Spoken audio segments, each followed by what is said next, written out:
Armando, appreciate you being here. This year, over under top 20 defense and why? Over under top 20 offense, why? Over under 3 5 stars. What recruits are we in best position to land? Wow, packed a lot in there. Okay. I All think right. the show's over. All right. And I'm going to answer these authentically. We're not going to pay them short shrift. So Armando, and if it's Armando from Bandcamp years ago, Armando, it's good. I never reached out. I still have that person's number. I need to text them. But if it is that Armando with the Y in the last name, or to start the last name, good to see you.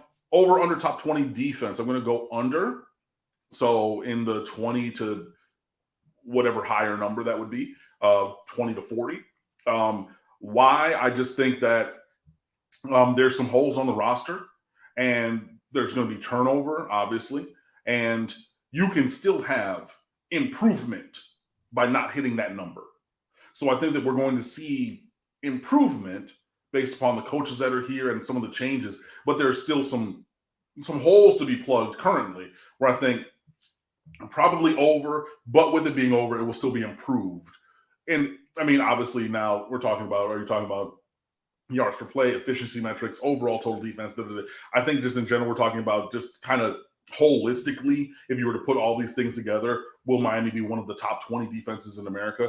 I would say probably closer to, my goal will be 25 to 30 this year, and then really getting it up there next year when everybody just has another year under their belts here and everything. But I can still see there being productivity and improvement from last year. In terms of offense, overall, I'm going to say yes. And yes, top 20. I would say probably in the lower range of that top 20, maybe 17 to 20. Why? You have one of the best quarterbacks in America leading the group, and you have stacked skill talent everywhere. If the offensive line is able to do the job, then you can probably elevate that even more. But with Tyler Van Dyke leading things and with a plethora of receivers, of one of the deepest running back rooms in America, they got even deeper with Trevante Citizen in this recruiting class, and offensive line that has experience, depth, talent.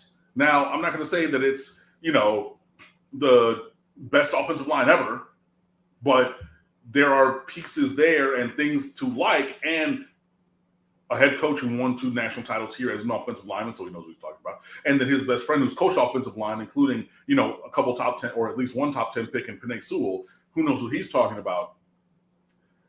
That is the thing that could really, I think, elevate Miami from 17 to 20 to like higher in that group.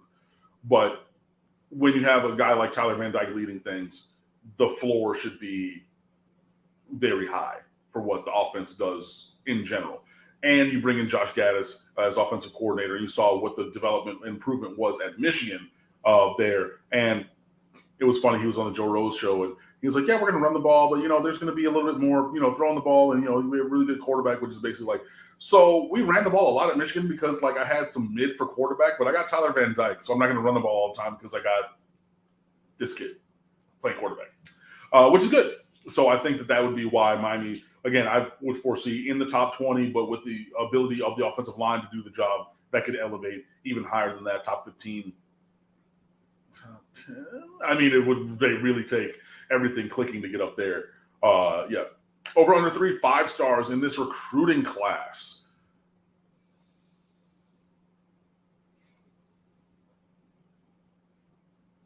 Push.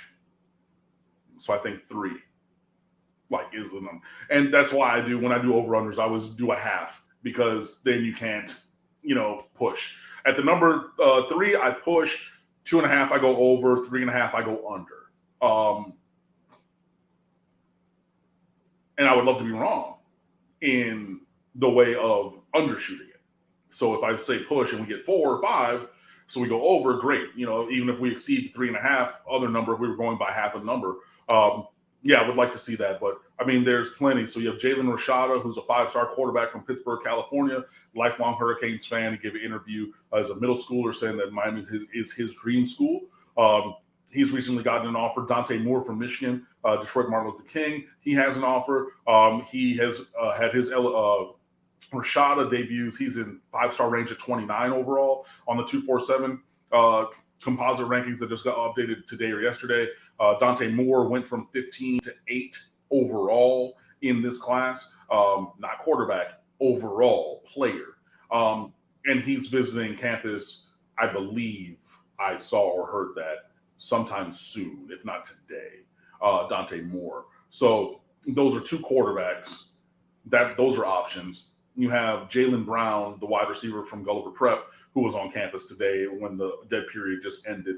I think Miami's in a really good spot there. And then to get to 3, you're talking another wide receiver.